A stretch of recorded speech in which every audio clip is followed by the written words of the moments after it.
kha a cham chang a luat mi kan si chang luan nak la do ka sa khâu thì sen la do ka sa khâu ka thla rao la sa vai lam chung a si su ni kan lei ba kha a cham chang a luat mi kan si chang luan nak la do ka sa khâu thì sen la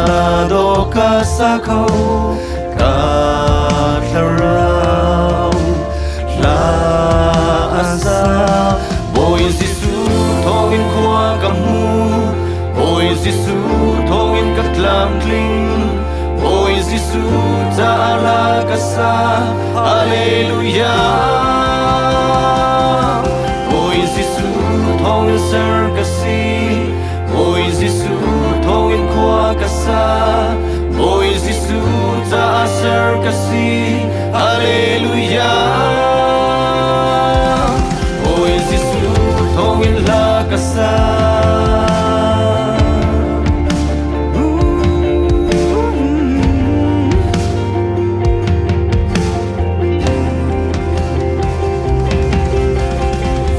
lam chung a Giêsu ni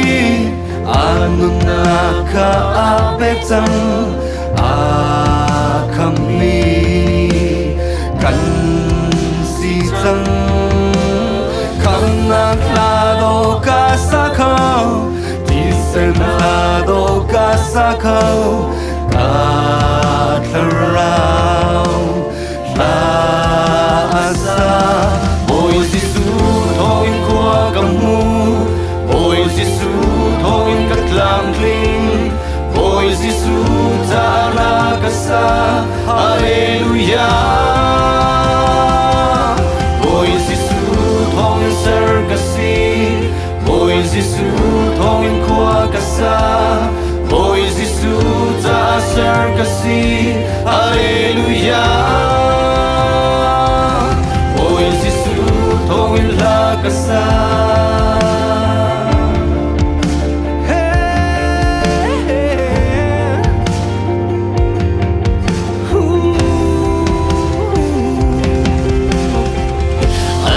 di chang boy Giêsu ni atuar di chang boy Giêsu ni alim di chang vai lam thing chung a in di chang boy Giêsu ni atuar di chang boy Giêsu ni alim di chang vai lam thing chung a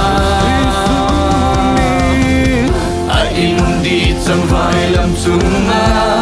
atuar di chang vai lam chung na alim di chang vai lam thing chung a in di chang vai lam chung na atuar di chang vai lam chung na alim di chang vai lam thing chung a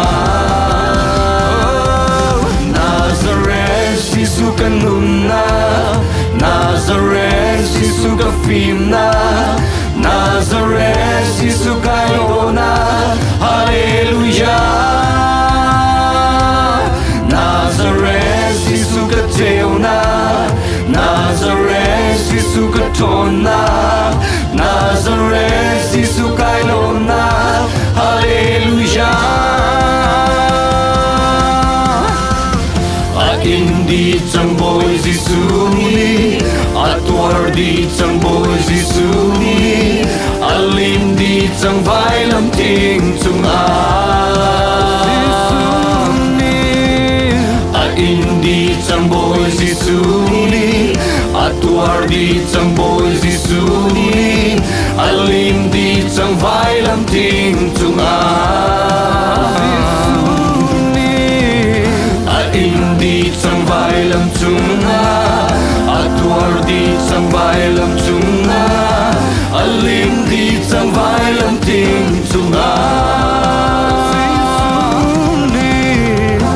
in đi chẳng vai làm chúng tuar đi chẳng vai làm chúng